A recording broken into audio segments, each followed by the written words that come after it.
Ketua Umum Partai Golkar Airlangga Hartarto telah bertemu Ketua Majelis Tinggi Demokrat Susilo Bambang Yudhoyono. Ketua Umum Demokrat Agus Harimurti Yudhoyono mengatakan sejumlah isu yang dibahas, salah satunya soal kemunduran demokrasi. AHY mengatakan dalam pertemuan, SBY bersama dengan Airlangga Hartarto banyak berdiskusi dan menunjukkan inisiatif yang baik antara dua partai yang memiliki kedaulatan dan independensi. AHY mengatakan saat ini demokrasi Indonesia sedang menghadapi kemunduran dan tantangan serius yang harus dihadapi. Dia mencontohkan, salah satunya ditandai dengan adanya pihak yang berusaha menunda pemilu 2024. Aktivitasnya sebagai pelukis, jadi tadi Pak Airlangga, Pak Ludwig dan Pak Dito dan teman-teman lain bisa melihat juga lukisan-lukisan Pak SBY yang juga bisa dinikmati nanti di museum yang sedang dibangun di Pacitan. Tapi juga aktif sebagai pembina klub bola Lavani, alhamdulillah menjadi juara kembali Proliga 2 tahun berturut-turut back to back 2022 dan 2023 tahun ini.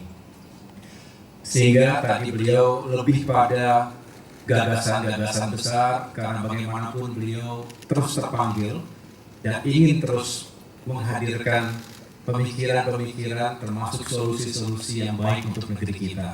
Tadi cukup banyak hal yang kita bicarakan, Pak Airlangga nanti bisa menambahkan tentunya berbagai isu dari bagaimana kita ingin menghadirkan perubahan yang lebih baik untuk negeri kita dari berbagai aspek, tentunya ekonomi, kesejahteraan, keadilan, hukum, dan juga demokrasi. Nah, disinilah tadi kami cukup panjang berbicara bagaimana demokrasi di Indonesia akhir-akhir ini mengalami kemunduran dan juga menghadapi tantangan-tantangan yang serius. Sistem politik yang kemudian dicoba diutak-atik untuk mengubah sesuatu yang sebetulnya tidak perlu diubah. Contoh, bagaimana sistem pemilu yang sampai saat ini juga masih menyisakan tanda tanya besar. Saya ingat sekali Pak Airlangga ketika itu berinisiatif bersama dengan para pimpinan partai politik lainnya, kita berkumpul di Dharma Wangsa ketika itu, dan sampai dengan hari ini isu itu belum jelas seperti apa endingnya.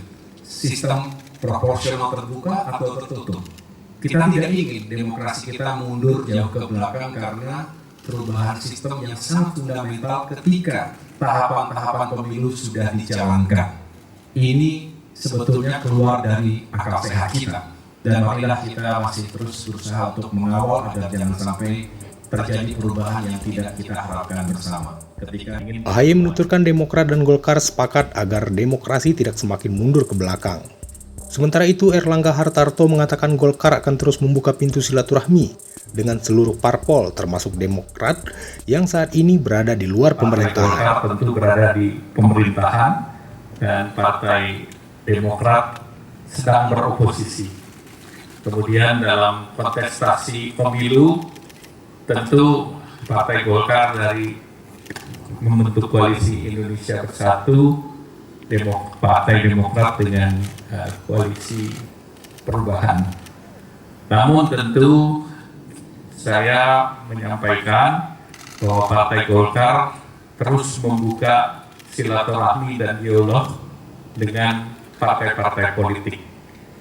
Karena penting bagi Indonesia agar seluruh partai ini suasananya adem dan kita memasuki pesta politik tidak dengan tegang, tapi pesta politik dengan kebahagiaan. Nah, tentu kebahagiaan dalam pesta politik hanya bisa terjadi kalau komunikasi antar partai politik, apakah itu berasal dari koalisi yang sama atau berbeda, tetap komunikasinya intens. Itulah yang ingin kita bangun, karena Indonesia ini adalah negara besar dan tidak mungkin satu partai politik bisa menyelesaikan semua persoalan di negeri ini. Kita harus bersama-sama. Partai Golkar mempunyai filosofi yang sama dengan Partai Demokrat. Tadi disampaikan Partai Golkar dan Demokrat pernah bersama di tahun 2004 sampai 2014, dan tentu kebersamaan itu mempunyai sejarah yang sama-sama kita pahami bersama dan punya pengertian. Dan ke depan Partai Golkar dan Partai Demokrat sepakat bahwa pemilu itu bukan the winner take it all. Artinya kita ingin Indonesia Raya. Kita bukan seperti di Amerika. Demokrasi yang kebarat-baratan itu demokrasi yang the winner take it all. Sedangkan kita demokrasi Pancasila, jadi siapapun yang menang, mari kita bersama-sama membangun negeri.